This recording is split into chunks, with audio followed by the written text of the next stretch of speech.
Merci beaucoup. Donc, oui, donc aujourd'hui, je vais vous parler des traitements combinés à base de dérivés d'artémisinine. Et en anglais, c'est Artemisinin Combined Treatments. C'est pour ça qu'on lit à peu près partout que l'on parle des ACT. Et les ACT, c'est en fait pour Artemisinin Combined Treatments. Et ça comprend toutes les thérapies, les bithérapies qui contiennent des dérivés de l'artémisinine. Donc avant de vous parler des dérivés d'artémisinine, je voulais vous parler un petit peu du contexte de chimio-résistance parce que on va arriver ainsi à vous expliquer pourquoi on doit utiliser ces bithérapies, quel est le rationnel pour utiliser ces bithérapies. Et en fait, l'histoire commence par la résistance à la chloroquine. Définitivement, qu'est-ce qu'on voit au niveau de l'historique? Dans les années 60, nous avons donc une situation avec donc une distribution du paludisme qui est à peu près celle que nous avons aujourd'hui, et nous avons déjà en 1960 des rapports de chloroquinorésistance en Amérique du Sud et en Asie du Sud-Est. Et donc cette chloroquinorésistance, dans les années 1970, va évoluer. Vous voyez qu'en Amérique du Sud, elle commence à s'étendre. Il y a des spots de chloroquinorésistance qui s'étendent, y compris donc en Asie, sur le continent asiatique. Et puis, en 1980, nous avons une atteinte de chloroquinorésistance qui arrive, et qui est arrivée également à Madagascar, qui est restée très légère sur Madagascar, et qui s'est développée de manière assez intense à partir de l'Afrique de l'Est, pour arriver dans les années 90 à ce qu'on ait une résistance, chloroquinorésistance généralisée au niveau de tous les pays concernés par le paludisme. Alors, en addition de cette chloroquinorésistance, nous voyons apparaître dans les années 80 de la quininorésistance, c'est-à-dire de la résistance à la quinine, qui est le médicament qui est employé pour le traitement du paludisme grave. Et donc là, cette apparition de quininorésistance a inquiété énormément l'OMS et les médecins, parce qu'ils ne disposaient plus à l'époque de traitements véritablement efficaces pour lutter contre le paludisme. Et donc il a fallu attendre les années 86 pour voir apparaître d'autres médicaments comme l'allofantrine, le Lariam, le Lariam qui a été donc utilisé en Asie pour le traitement des paludismes graves.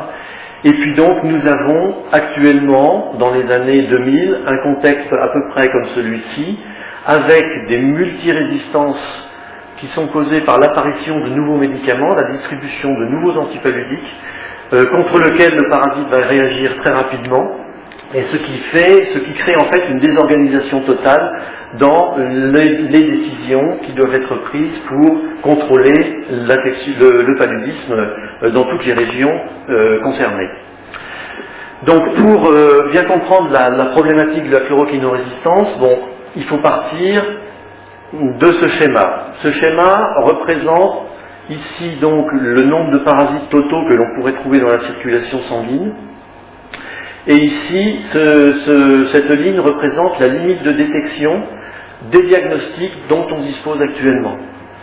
Donc vous voyez qu'en dessous de la limite de détection, c'est-à-dire lorsqu'un diagnostic contre le paludisme est négatif, vous avez quand même un fort risque de trouver des parasites puisque vous avez encore potentiellement 10 puissance 8 hématies infectées.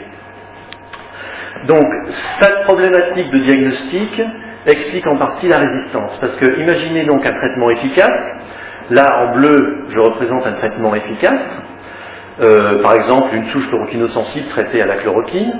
Donc en une dizaine de jours vous avez une disparition totale des parasites, et que vous observez donc visuellement au microscope lorsqu'on utilise la microscopie, que vous observez visuellement en 4 jours, c'est-à-dire que vous avez une parasitémie qui disparaît après 4 jours de traitement.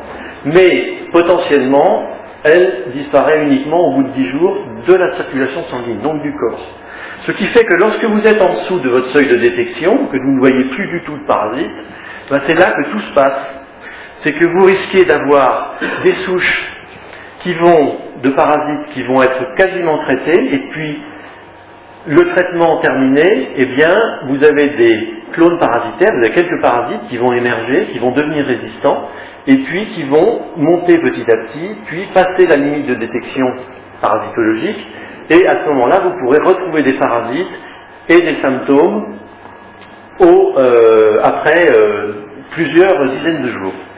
Et puis cette résistance, elle va, que l'on appelle de type R1, elle va continuer à se rapprocher, elle va devenir de plus en plus le parasite va devenir de plus en plus résistant, et puis on va finir par arriver à des résistances, à des réémergences de parasites après 2 semaines, jusqu'à arriver à des résistances de type 2, c'est-à-dire là où le parasite ne va plus disparaître du seuil de détection, et puis on va arriver aux résistances fortes de type 3, donc qui sont non seulement le parasite ne va pas diminuer mais va augmenter, l'effet du médicament va potentialiser le développement du parasite, plus la potentialisation des symptômes. Donc voilà un petit peu comment on peut rendre comment une souche acquiert une résistance aux différents traitements. Donc ça c'est le premier problème. Le deuxième problème au niveau de la résistance, c'est le problème des gamétocytes. Vous savez que le plasmodium, la phase asexuée au niveau du plasmodium va causer la maladie.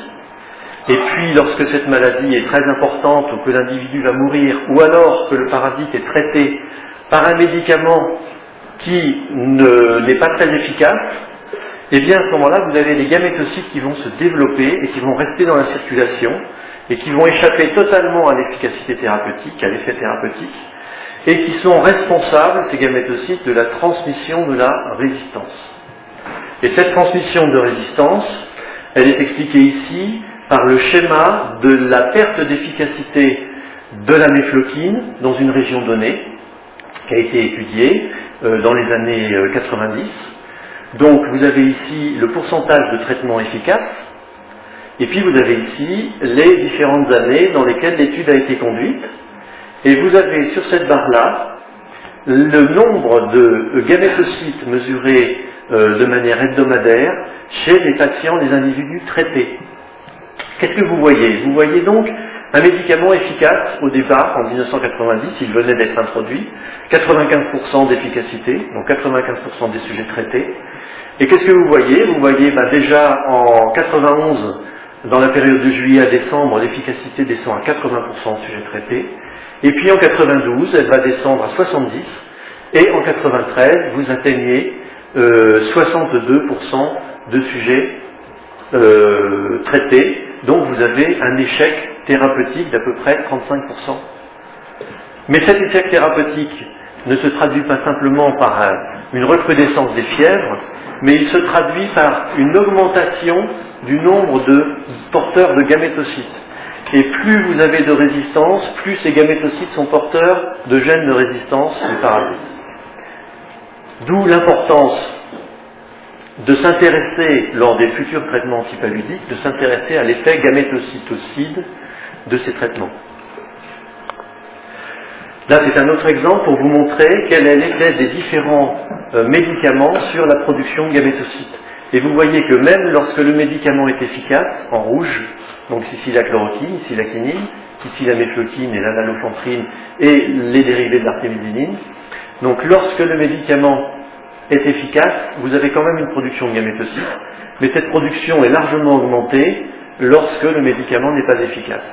Et pour certains médicaments comme la quinine, une inefficacité à la quinine se traduit par une production énorme de gamétocytes, ces gamétocytes portant le gène de résistance. Donc je tenais un petit peu à insister là-dessus parce que ça fait partie des facteurs clés de réussite pour les antipaludiques. Quels sont ces facteurs clés? Il y en a 3. Il y en a 3. Le premier, bien entendu, c'est la rapidité d'action antiparasitaire. Il faut qu'un antipaludique agisse très vite. Je vous montrerai pourquoi tout à l'heure. Le deuxième, c'est qu'il faut une action sur plusieurs stades parasitaires, et là, il nous faut impérativement une action gamétocytocide pour prévenir la transmission. Et en 3, il faut une rapidité d'élimination du principe et des métabolites actifs. Il ne faut pas que le médicament, l'antipaludique, reste trop longtemps dans la circulation, parce que s'il reste trop longtemps, il va générer des souches qui vont devenir résistantes en s'habituant à un milieu contenant de l'antipaludique. En ce qui concerne donc la rapidité d'action, vous avez donc ici différents exemples qui ont été pris. Vous avez donc la chloroquine, je prends toujours le diagramme précédent que je vous ai montré précédemment pour expliquer la chloroquinorésistance, avec une détection limite à un peu plus de 10 puissance 8 parasites infectés. Donc la chloroquine met à peu près plus de 3 semaines avant d'éliminer tous les parasites. Et au contraire, les artémisinines mettent moins d'une semaine avant que tous les parasites ne soient éliminés de la circulation. Donc tout ceci est calculé empiriquement à partir des observations microscopiques que l'on a pu faire dans les études cliniques concernant ces différents antipaludiques, la chloroquine, la méfloquine, la quinine et l'artémisinine. Qu'est-ce qu'on remarque? En relation avec la chloroquinorésistance, la chloroquinorésistance, elle s'est développée pour la chloroquine très rapidement. Pour la méfloquinorésistance, s'est développée très rapidement également, alors que la méfloquine est un analogue de la quinine. Et pour la quinine, on a eu, par contre, curieusement, un développement relativement lent, qui peut s'expliquer en partie par la clairance parasitaire assez rapide. Et pour les artémisinines, on a une résistance très faible, qui est peut-être encore due à son utilisation qui n'est pas généralisée encore, mais nous verrons ce que ça donnera dans le futur. L'autre point, c'est agir sur plusieurs stades parasitaires. Je vous parlais des gamétocytes, donc il faut que le médicament agisse sur les gamétocytes. Là, je vous ai montré un petit peu un diagramme qui vous montre l'activité de 3 antipaludiques, la chloroquine, la quinine et le Kingaoshu, c'est artémisinine et ses dérivés. Ici, vous avez les différents stades asexués qui sont responsables de la pathogénicité du paludisme. Donc, vous voyez que la courbe de pathogénicité est ici, et cette courbe est liée à la maturation du parasite au niveau des globules rouges et à l'éclatement du schizonte. Et c'est au moment de cet éclatement du schizonte que nous avons le pic de fièvre. Donc, où agit la chloroquine au niveau de ces parasites? La chloroquine va tuer les jeunes parasites et les schizontes, mais non les schizontes matures, les schizontes immatures. Par contre, la quinine, elle, va plutôt tuer les schizontes matures, d'où sa rapidité d'action, elle agit beaucoup plus vite que la chloroquine, puisque les schizontes matures n'étant pas touchés par la chloroquine, ils ont le temps d'éclater et de réinfecter des nouveaux globules rouges. Et vous avez ici l'artémisinine et ses dérivés, qui a une action complète sur tous les stades asexués sanguins, et qui donc, lorsqu'elle est administrée, va tuer tous les stades sanguins, quel que soit leur état. D'où l'importance donc de ces médicaments qui ont un spectre d'activité très large, y compris donc le Kingaoshu dans ces exemples-là est le seul à avoir une efficacité contre les gamétocytes. Le troisième point dont je parlais, c'était une clairance rapide. Effectivement, je prends des exemples sur les demi-vies, alors la concentration plasmatique de différents antipaludiques, la méfloquine, la chloroquine, la pyrimétamine, qui est un des composants du fansidar. Fansidar, c'est de la pyrimétamine sulfadoxine, la quinine et les artémisinines. Qu'est-ce qu'on remarque? On remarque que les médicaments qui ont généré très rapidement une résistance ont une demi-vie très longue. Mais ce sont également des médicaments qui ont été utilisés en prophylaxie, parce que justement ils ont une demi-vie très longue.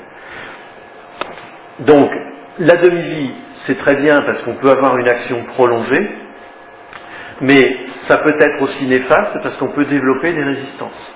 Et c'est important pour comprendre le mécanisme des bithérapies. Et puis vous avez donc la quinine et l'artémisinine qui ont une demi-vie très rapide, qui ont une clairance plasmatique qui est relativement rapide, avec les artémisinines qui sortent du lot parce qu'ils ont une demi-vie d'à peu près 6 heures dans le plasma. Donc c'est pourquoi, d'après ces 3 éléments, facteurs clés de développement des nouveaux antipaludiques, actuellement, dans ce qui existe, je ne parle pas de ce qui va peut-être exister, mais dans ce qui existe actuellement, les dérivés de l'artémisinine sont les stars. Pourquoi? Parce qu'ils agissent sur tous les stades sanguins sexués et asexués du parasite.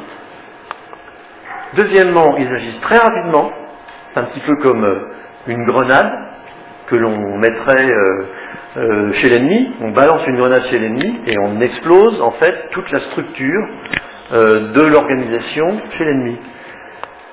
Alors, mais parce que c'est à la fois un avantage et un inconvénient, ils ont une demi-vie très courte. Donc pourquoi c'est un avantage? Parce que on va éviter d'avoir des résidus de dérivés d'artémisinine dans la circulation qui pourraient générer des résistances assez rapidement, mais l'inconvénient c'est le schéma thérapeutique d'administration, et c'est pourquoi il est quasiment impossible de considérer pouvoir traiter tous les cas de paludisme en utilisant uniquement l'artémisinine ou les dérivés de l'artémisinine. L'utilisation seule n'est pas recommandée, tout simplement parce que la clairance la demi-vie plasmatique est beaucoup trop courte. Et il vous faudrait un traitement très long pour arriver à éliminer tous les parasites. Et c'est pourquoi l'OMS a développé l'idée des bithérapies. L'idée des bithérapies, c'est d'associer, je ne sais pas si je peux repasser en arrière s'il te plaît. C'est là? Non. C'est où? Voilà. Hop. C'est d'associer donc un antipaludique, un dérivé des artémisinines, qui a une demi-vie très très courte et qui agit comme une grenade au niveau des ennemis, au niveau de l'ennemi, et puis d'y associer un médicament qui a une demi-vie beaucoup plus longue et qui lui va agir un peu comme une mitrailleuse lourde après la grenade, c'est-à-dire qu'il va vous fusiller tous les ennemis qui restent embusqués et que vous essayez de déloger et que vous n'arriverez pas à déloger avec les artémisinines parce qu'on ne peut pas balancer toutes nos grenades, ça détruirait le paysage, c'est pas possible. Donc il faut penser à la mitrailleuse lourde. Donc considérons que les bithérapies, c'est un médicament avec une action très rapide, une élimination très rapide, et associé à un autre médicament avec une vie plasmatique relativement longue qui vous permet d'éradiquer les parasites. Alors je passe, je l'ai pas là, ça va. Hop, voilà. Donc, les nouveaux antipaludiques, oh là là là là, c'est pas pratique ça. Nouveaux antipaludiques associés, voilà. Donc, quelles sont les thérapies qui existent maintenant, actuellement, soit sur le marché, soit en utilisant des médicaments qui existent sur le marché. Donc il y a des associations libres, comme l'artésunate mefloquine, donc c'est l'artéquine. Bon, j'ai cité quelques noms, mais il y en a d'autres, il y en a d'autres qui existent, parce qu'il y a tout un commerce qui marche autour des bithérapies, qui intéresse l'Inde, l'Asie, l'Europe, les États-Unis. Donc il y a un petit peu tout le monde qui est là-dessus, et on a énormément de bithérapies qui se sont développées en association libre. Donc c'est l'artésunate mefloquine, l'artésunate amodiaquine, ou Arsucam, développé par Sanofi, l'artésunate sulfadoxine pyrimétamine, l'artésunate Fansidar, l'artésunate pyronaridine, développé par l'OMS, je ne sais pas où elle en est, c'est en phase, je crois qu'elle était en phase 2 ou 3, au moment où je l'ai perdu de vue. Et puis l'artésunate atovacone proguanil étant des vieilles molécules qui répondent un petit peu aux critères que je vous ai énoncés tout à l'heure pour le second antipaludique.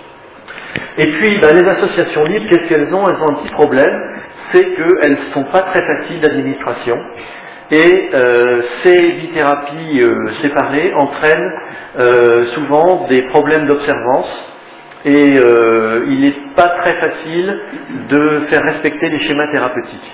Parce que vous avez 2 comprimés à prendre à des moments différents, c'est pas très pratique. Et pour simplifier le schéma d'administration thérapeutique et pour améliorer en fait l'observance, et bien s'assurer que les gens prennent leur traitement complet, il est proposé de plus en plus des associations fixes, c'est-à-dire des associations qui se présentent sous la forme d'un seul comprimé qui comprend les 2 principes actifs. Soit par exemple, ici vous avez un dérivé de l'artémisinine qui est l'artéméter, qui est associé à un autre antipaludique qui est la luméfantrine, et qui est donc le coartem, Riamet coartem. Et puis vous avez la chlorproguanil dapsone, qui est un autre antipaludique associé à l'artésunate, c'est le labdap. Vous avez la dihydroartémisinine piperaquine, qui est l'artéquine, qui est développée également. Et puis, donc, il y a deux formulations fixes dont je vais vous parler, puisque c'est celles que nous développons actuellement. C'est l'artésunate amodiaquine et l'artésunate mefloquine. Donc, je vous parlerai surtout de l'artésunate amodiaquine parce que Nous avons participé dans le cadre de Tropival à son développement, et l'artésunate mefloquine est également incluse dans le projet international que je vais vous présenter maintenant. Donc le FACT tient pour Fixed Dose Artesunate Based Combination for the Treatment of Uncomplicated Malaria. C'est un projet qui a été initié par la Fondation Drug for Infectious Disease Initiative, qui est une fondation suisse basée à Genève et qui a été créée initialement par Médecins sans frontières. Donc ce projet FACT est en fait un partenariat public nord-sud. Uniquement au départ des partenaires du secteur public sont concernés. Donc vous avez les partenaires du Sud, comme le Brésil, le Burkina Faso, la Malaisie, la Thaïlande, et les partenaires du Nord, comme Tropival à Bordeaux et Oxford en Grande-Bretagne. Ce projet est coordonné par Médecins sans frontières et l'OMS-TDR, donc Tropical Disease Research Programme, et son financement est fait par DNDi, donc MSF, TDR, OMS, et Pharmanguinos qui est, la seule industrie pharmaceutique publique qui existe au monde, je crois, et qui est installée au Brésil. Le ministère brésilien a décidé de créer son industrie pharmaceutique. Et nous travaillons avec eux sur la mise en place des combinaisons thérapeutiques. Et donc aussi, également, il y a une contribution de chaque partenaire, lorsque chaque partenaire peut bien entendu participer financièrement. Eh bien, le plan de développement qui était entrepris, c'était un développement pharmaceutique de deux combinaisons fixes, c'est l'artésunate amodiaquine et l'artésunate mefloquine. Donc, quel était l'objectif, puisque ce sont des médicaments qui sont déjà connus, qui sont déjà utilisés. L'objectif, c'était de développer des méthodes analytiques qui permettaient de mesurer les deux en même temps, ce qui n'est pas si simple. Faire ensuite les études non cliniques qui étaient liées à l'association thérapeutique de deux principes actifs, parce que lorsque vous associez deux principes actifs, vous devez refaire un développement pharmaceutique. Les agences réglementaires vous imposent de refaire un développement pharmaceutique, alors que bizarrement, lorsque vous utilisez des cothérapies avec deux médicaments, deux comprimés séparés, eh bien les agences réglementaires sont beaucoup plus souples. Bon, pour quelles raisons? Bon, il y a différence, ça pourrait tout à fait être discuté. Pardon. Ensuite, de réaliser des études cliniques avec ces bithérapies, et puis ensuite de travailler sur le management, la coordination, et puis le dossier, surtout le dossier d'enregistrement.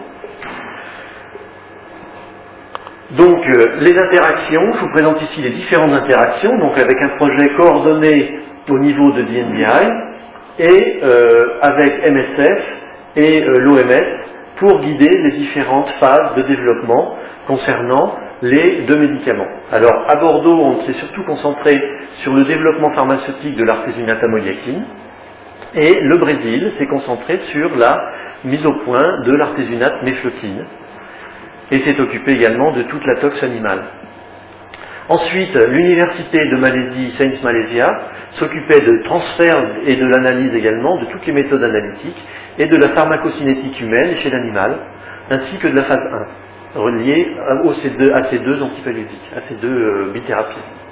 Ensuite, l'essai clinique est actuellement conduit au Burkina Faso pour l'artésunate amodiaquine et à l'université de Maydol pour l'artésunate mefloquine. Tout ceci étant coordonné par Oxford et l'OMS, Oxford s'occupant de travailler sur des études de pharmacocinétique en liaison avec les essais cliniques et de travailler sur les études moléculaires liées à l'émergence possible de résistance par l'administration de ces bithérapies. Donc vous voyez, c'est un partenariat uniquement public. Donc en ce qui concerne notre Tropival, donc pour vous donner un exemple, puisque nous n'avions pas toutes les compétences des compétences du secteur privé, donc il a fallu créer un partenariat public-privé autour de la ville de Bordeaux, qui avait la chance de disposer à la fois de laboratoires universitaires qui nous ont permis de faire la galénique de la formulation, c'est-à-dire de trouver la bonne formulation, et ensuite cette formulation a été transposée chez des industriels, comme Elite Pharmaceutical, qui est un industriel qui travaille pour l'industrie en général et qui travaille sur l'étude de la validation de formulation. Il est impossible au niveau universitaire de travailler sur une validation de formulation, nous ne sommes pas aux normes, Et pour un médicament, nous devons répondre à des normes pharmaceutiques pour être crédibles et pour réaliser un dossier d'enregistrement. Et d'autre part, nous avions une autre boîte pharmaceutique, comme IPSO, qui est une émanation d'ailleurs de l'université, qui nous a fait le développement des méthodes analytiques et également l'étude des métabolites associés à la dégradation des dérivés. Et ensuite, Créapharm, qui est une autre industrie, qui nous a fait le conditionnement clinique pour l'artésunate ammoniaquine et pour l'artésunate néflotine. Donc vous voyez, tout cet ensemble public-privé nous a permis d'aboutir. Et actuellement, en ce qui concerne l'artésunate ammoniaquine, donc l'artésunate néflotine d'abord est en étude clinique en Thaïlande, elle avance très bien, et elle en est à peu près au même niveau que l'artésunate ammoniaquine, qui en est que nous avons fait réalisé la fabrication et le conditionnement des lots cliniques en Allemagne, chez un industriel allemand. Donc vous voyez, et tout ne se fait pas sur site. Vous avez une délocalisation totale de toutes les activités. Donc ensuite vous avez les études cliniques au Burkina qui sont en cours, qui seront terminées en septembre, les études de stabilité pour enregistrement qui sont en cours, la documentation ensuite qui est en train d'être réalisée et qui devrait normalement être terminée à la fin de l'année, et nous sommes en train de travailler sur un transfert analytique chez un partenaire industriel qui pourrait assurer la fabrication, puisque aucun d'entre nous dans le cadre du réseau n'est capable d'assurer une fabrication. On est obligé de se reposer sur un industriel. Donc les problèmes ensuite, je vous parlerai des problèmes d'approvisionnement de l'artémisinine. C'est donc les besoins qui sont en forte hausse.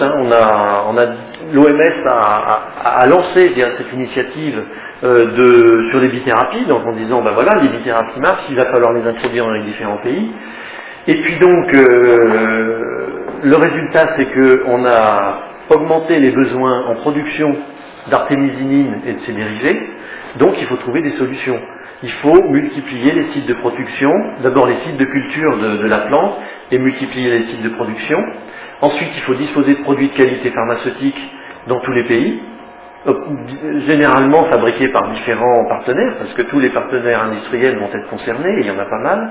Et puis surtout, obtenir des prix qui soient compatibles avec les marchés et avec les populations qui en ont plus besoin, qui sont les populations les plus pauvres en général, puisque le paludisme est surtout une maladie rurale, plus qu'une maladie au niveau des villes. Et là, je vais laisser la parole à Jacques Killois, qui est un consultant de l'OTC, qui est venu à Madagascar avec son collègue et néanmoins ami, qui est là. Donc il va vous expliquer ce qu'il est venu faire et vous parler un petit peu de la problématique de la production et de l'approvisionnement en artémisinine, principalement en artémisinine pour commencer. Je te laisse le micro. Oui. Tu dis pas de gros mots, hein? Je vais essayer. On verra. Bonsoir à toutes et tous. Alors, bon, dans la production des ACT, on distingue 4 phases. D'une part, la culture, ensuite, un problème d'extraction végétale, une phase d'hémisynthèse, dont on parlera un peu, et la mise en forme galénique. Et les 4 phases se situent dans des périmètres différents. Donc, on va développer chacun de ces points. En ce qui concerne la culture de l'artémisia, il faut d'une part disposer de graines, et pour l'instant les graines sont très faciles à obtenir dans la nature, celles que l'on a, mais si on veut avoir des graines à forte teneur en artémisinine, il y a un gros travail qui est encore à faire, qui est fait par quelques sociétés pour l'instant, mais qui ne produisent pas des quantités abondantes, et donc les plantes que l'on cultive actuellement n'ont pas une teneur je dirais très satisfaisante si on veut atteindre des objectifs de production en quantité et surtout de prix de revient. Les teneurs actuelles c'est toujours difficile. La Chine, par exemple, fait de la cueillette sauvage avec des plantes qui ont une teneur que l'on situe autour de 0,6%. Les meilleures graines que j'ai rencontrées sont élaborées par une société suisse qui fait de la manipulation génétique et qui fait un gros travail, mais qui produit des petites quantités et la teneur se situerait autour de 1,4%. Donc vous voyez qu'entre 0,6 et 1,4, on a un écart énorme. pour la même quantité de graines et la même surface de plantation. Bon, il faut gérer la production de ces graines. Pour vous donner une idée de la graine, 1 gramme de graines d'artémisia contient 12 000 graines élémentaires. Donc ce sont des graines microscopiques que l'on ne peut pas facilement semer dans un champ parce que la moindre pluie, le moindre coup de vent, et on en perd une grande partie. Donc pour des graines à forte valeur de départ, il y a tout un problème de passer par une petite pépinière où on va les planter dans des petits bacs et puis faire de la transplantation et les cultiver. Il faut regarder la nature des sols et organiser des plantations, donc trouver des surfaces chez les paysans, dans ces zones-là, organiser les conditions de récolte et de séchage, et ça c'est un des points industriellement, quand on veut faire des surfaces importantes, qui est non négligeable, et surtout, on obtient des quantités de matériaux ou de matériel végétal importants à l'hectare et qu'il faut pouvoir stocker et transporter, ce qui augmente les coûts. Donc on arrive à la deuxième phase qui est l'extraction végétale, et si on veut avoir du produit dans une rentabilité intéressante, il faut avoir une unité d'extraction végétale au plus près des zones de culture, au plus près. Parce que globalement, on va donner quelques chiffres. 1 hectare d'artémisia va donner 30 tonnes de matériaux humides, qui correspond en gros à 7 à 8 tonnes de feuilles humides, qui après séchage va donner 2 tonnes ou 2 tonnes 5 de feuilles sèches. Mais si on doit transporter 30 tonnes de matériel humide, on obtient à la fin quelques kilos d'artémisinine. Donc c'est un des gros problèmes de coût qu'il faut régler. D'où l'unité d'extraction végétale au plus proche. 2 procédés sont connus et discutés actuellement. Il y en a un qui est à base de solvants organiques, et l'autre dont on parle, mais que nous n'avons encore jamais rencontré au niveau industriel dans l'artémisia, qui est le CO2 supercritique. Tous les producteurs actuels d'artémisia utilisent le procédé par solvant organique. Nous n'avons encore rencontré personne sur le CO2. Il y a des essais, il y a des tentatives, mais les gens ne croient pas beaucoup. Donc les problèmes des unités d'extraction, il faut déterminer les endroits où on va les mettre, disposer des solvants, disposer des utilités, étudier la taille en fonction des zones de récolte et déterminer une rentabilité de l'installation, la rentabilité ne pouvant se justifier bien souvent que par l'utilisation d'autres plantes à extraire. Parce que la culture de l'artémisia, c'est une culture annuelle et qui se fait sur la récolte sur une période très courte. Il faut que l'extraction soit rapide. La période d'extraction ne doit pas dépasser 4 à 5 mois après la récolte, si on veut avoir encore une teneur élevée. D'où une unité qui est 7 mois inoccupée. Si on veut diminuer les coûts, il faut trouver de l'économie, donc faire autre chose dans l'unité. Sur la partie chimie et synthèse, je ne m'étendrai pas, mais s'il y a des questions, mon collègue qui est un expert dans ce domaine-là répondra. Donc on part de l'artémisinine, qui elle donc est extraite au plus près des zones de récolte. Par contre, on peut faire les phases après chimiques pour obtenir la dihydroartémisinine et les dérivés artésunates ou artéméther ou artééther dans des endroits totalement séparés. D'où une production qui peut être dans les pays des plantations ou totalement ailleurs. Pour l'instant, les vraies sociétés d'hémisynthèse se situent plutôt en Europe, en Inde, en Chine aussi, mais il n'y en a pas sur l'Afrique. Et il faut déterminer quels sont les dérivés que l'on veut envisager sur un projet.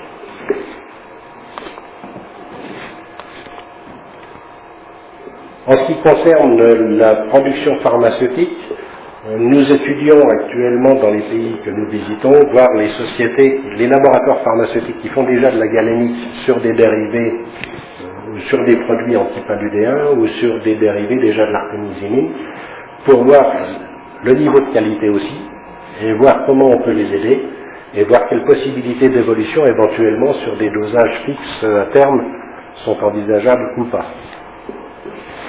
Alors,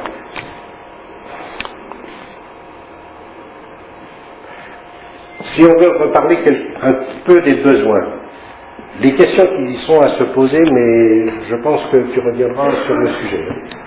Mais la demande actuellement, on est dans une phase de pénurie, du fait de la forte demande de l'OMS l'année dernière, qui s'est exprimée au mois d'avril 2004, juste après la période de plantation de l'artémisia.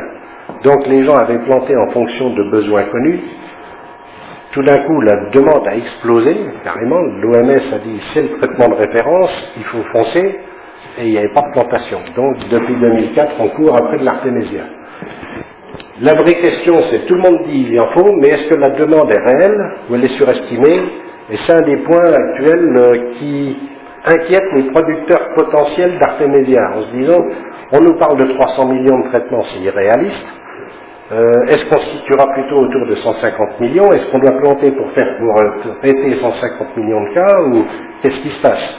Et je prendrai une référence d'un des producteurs vietnamiens que j'avais rencontré, qui m'avait dit, vous comprenez, quand un paysan plante du riz, si on ne lui achète pas son riz, il mange son riz et il vit. S'il plante de l'artémisia et qu'on ne lui achète pas son artémisia, et ça c'est un des gros problèmes, parce qu'il faut arriver à convaincre les paysans de planter des quantités suffisantes mais non en excès.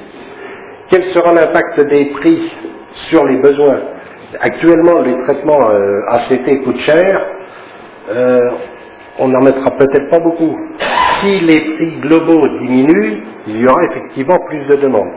Donc là aussi, quels seront les besoins réels? Il faut voir aussi l'évolution des préconisations dans les pays. Pays par pays, il y a des pays qui sont très réticents encore aux ACT pour des raisons diverses et variées. Certains, parce qu'ils ont une industrie locale qui produit d'autres produits et qui ne tiennent pas à préconiser trop vite. Et il y a le problème des financements par les organismes genre Banque mondiale ou autres qui ne sont pas toujours simples à mettre en place. L'offre actuelle sur l'artémisinine et je dirais plus l'artémisinine et dérivés directs. Les producteurs actuels, la Chine, gros producteur, c'est là où le produit est originaire, le Vietnam qui se développe bien, et en Afrique, des projets existent dans l'Afrique de l'Est, Kenya, Tanzanie, Ouganda, quelques-uns des tentatives, enfin des essais un peu à Madagascar, et des possibilités, on a vu aussi quelques endroits où il y a des amorces de projets. Mais le projet le plus avancé, à notre avis, c'est Tanzanie-Kenya. Donc, au niveau de l'offre, des problèmes de qualité à régler aussi, parce que il faut arriver à obtenir des DMF pour ces gens-là. Le tout n'est pas de produire de la matière première, il faudra que la matière première soit vraiment agréée pour pouvoir passer dans les grands laboratoires qui font actuellement les dérivés des ACT. Donc il y aura un problème de qualité pharmaceutique à atteindre. Les risques, on en a vu un petit peu au-dessus. Non, ça débute. Tout va bien. Voilà,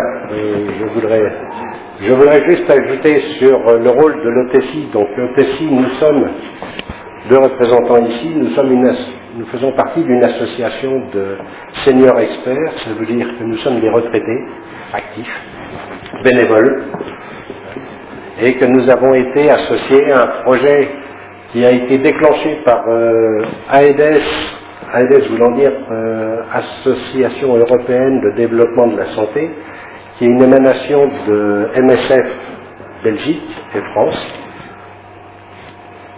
qui a déposé un projet et obtenu le financement de l'Union européenne, avec OTCI étant désigné comme l'opérateur sur le terrain pour donc toutes les actions à mener.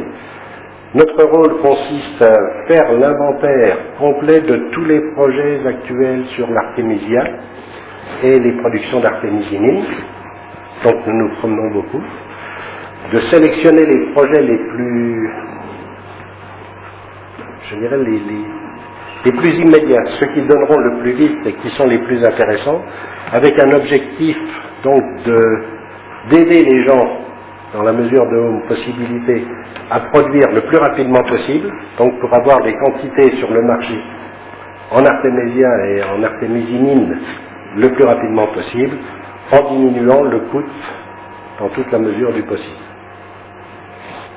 Voilà. S'il y a des questions. On pourra peut-être poser des questions après. À la fin. Pardon. Ah bah oui, il faut que j'aille des personnes. Merci beaucoup. Oui, donc vous avez vu un petit peu la complexité de la chose, c'est pas simple, hein, ça fait intervenir tous les circuits, qu'ils soient pharmaceutiques, économiques, et toutes les structures en fait qui existent dans chaque pays et qui sont spécifiques à chaque pays. Donc il y a beaucoup de travail à faire et c'est vraiment quelque chose qui doit être fait impérativement pour qu'on puisse y voir quelque chose. On parlait tout à l'heure du nombre réel de patients à traiter. Il est vrai qu'on annonce le chiffre de 350 millions de personnes. Bien entendu, ce chiffre tient compte du nombre de patients atteints par le paludisme chaque année, mais je crois qu'il ne tient pas compte de l'état des structures sanitaires pour les populations les plus négligées, je dirais celles qui ne disposent pas de structures sanitaires et qui ne verront jamais de toute manière les ACT en tant que comprimés. Donc je crois que 350 millions c'est un chiffre qui indique un état du paludisme dans le monde, mais qui au niveau des producteurs de matières premières, donc de gens qui vont vivre un petit peu de la production d'artémisinine, ils ne voient pas en cela un chiffre réel qui va leur permettre d'être sûrs de distribuer tous leurs produits, toute leur production. Donc économiquement, le chiffre devrait peut-être être revu en fonction de la qualité des services apportés aux populations les plus négligées, les plus pauvres. Donc. Je termine cet exposé pour vous parler un petit peu de ce qu'on fait en termes de pharmacovigilance. Pharmacovigilance, c'est d'introduction, c'est-à-dire que c'est bien joli de développer un nouveau médicament, mais il y a toute une phase d'introduction que les industriels connaissent bien parce qu'ils sont tout à fait équipés pour cela. Ils ont des visiteurs médicaux, ils ont tout un potentiel commercial qui est mis en place pour l'introduction d'un nouveau médicament. Mais il y a aussi, dans le cas des médicaments contre les maladies les plus négligées, il y a aussi une obligation d'étudier quelle va être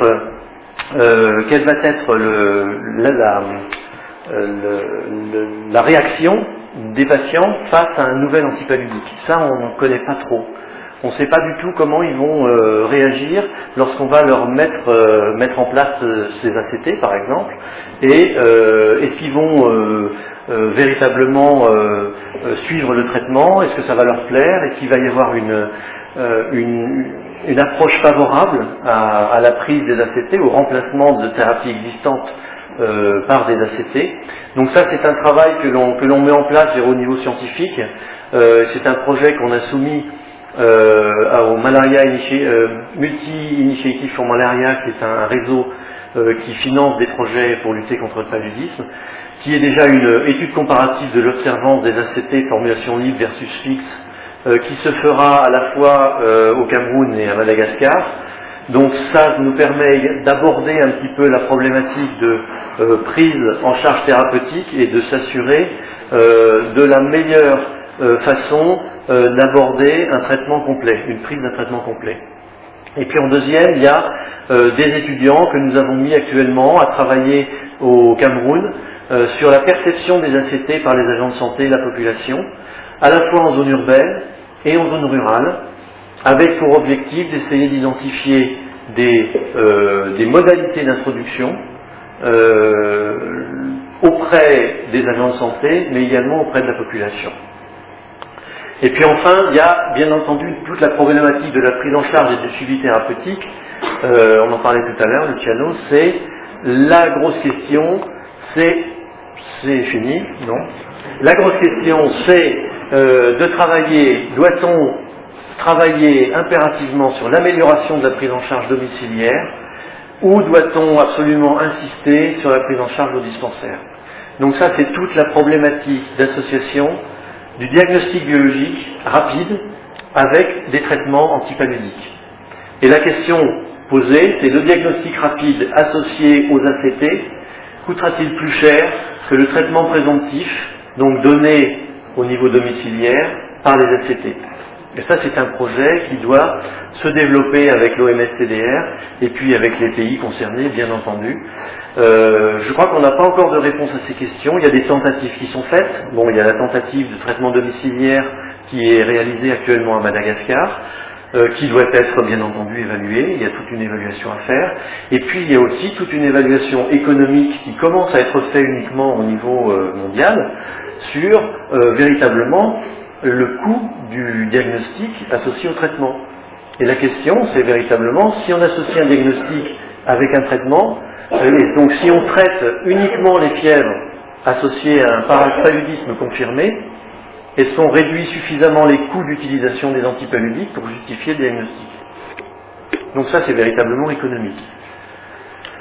Et puis bon, à la fin, donc c'est l'établissement d'une pharmacovigilance des ACT au niveau des structures de santé. Donc ça, c'est un projet qui doit devenir véritablement international, qui se fait déjà en collaboration avec le département de pharmacovigilance de notre université, également en collaboration avec l'OMS, et qui commencera déjà par la réalisation de formulaires standardisés pour tous les pays, et l'exploitation systématique des données, qui permettra dans ce formulaire l'exploitation systématique des données sur la tolérance et l'efficacité des ACT. Parce qu'il ne s'agit pas d'introduire un médicament, mais il faut aussi évaluer à la fois son efficacité sur le terrain et surveiller également l'apparition des résistances qui pourraient être associées à ce médicament. Voilà, j'en ai terminé. Je crois que je vous ai fait un petit éventail en 1 heure, alors qu'il aurait fallu beaucoup plus de temps. Donc il y a certainement des points qui sont restés un peu obscurs, mais je suis prêt à répondre à vos questions. Et également nos collègues de l'OTSI qui sont des retraités de l'industrie pharmaceutique. Donc l'OTSI est composé uniquement de retraités de l'industrie pharmaceutique. Non? Pour la majeure partie. Il y a des économistes aussi. Mais vous avez un fort potentiel en compétences pharmaceutiques, et ce sont des compétences qui sont extrêmement importantes dans tout ce qui concerne le développement, et nous remercions les industriels de s'intéresser à cette problématique.